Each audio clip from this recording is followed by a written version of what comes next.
cannabis industry? What's going on, guys? I'm Viyani Marisma. I'm a Waltham native. I used to play professional football. I also played collegiate basketball. D2 guy, small school, AIC, go Yellow Jackets, up in Springfield, Mass. I've been really into cannabis since, honestly, freshman year of college. That's when I first actually went into a grow room, and after that kind of was that was it right there. Right now, I am the owner, co-owner of the Green Torch, which is a micro-business applicant. We are very patient. We are Korean natural farmers. If anyone doesn't know what that is, that's basically the use of microbes and basic mycology.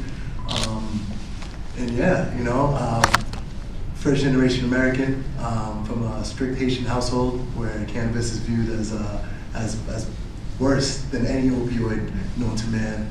And I'm just trying to break that stigma, man. There's so many beneficial benefits to this plant, to this medicine, and I'm just honored to be here, man. Honestly. Thank you so much.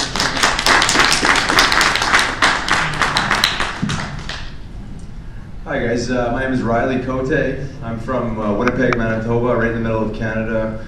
My background is in hockey. I played youth hockey and junior hockey in Canada and eventually turned pro at the age of 20 when I started taking on a different role in hockey, when I landed up being an enforcer in hockey. And it's when I really started understanding cannabis from a therapeutic and medicinal standpoint that really helped me with my anxiety and sleep going into the next night knowing I was going to fight. And I landed up playing 8 years pro and finally finding my way to the NHL. Played for the Philadelphia Flyers for 4 seasons, and I retired at the age of 28 with a laundry list of injuries, collateral damage from fighting, and the whole bit. And that's when I really kind of was at a crossroads of my career, obviously, and then at my life. And I started kind of evaluating the things I was doing, the behaviors, the daily behaviors, and patterns that I was living by. And I realized that a lot of the things I was doing were really destructive.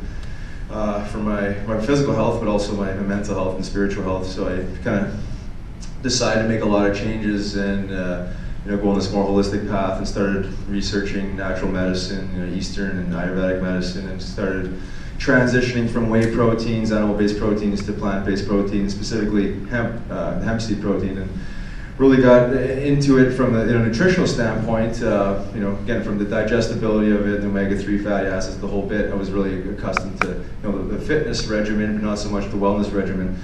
And as I started learning about the prohibition of hemp and prohibition of cannabis, and the major uses of hemp and cannabis throughout history, it created this immediate passion for me. And I started a nonprofit back in 2010 called the Hemp Heals Foundation.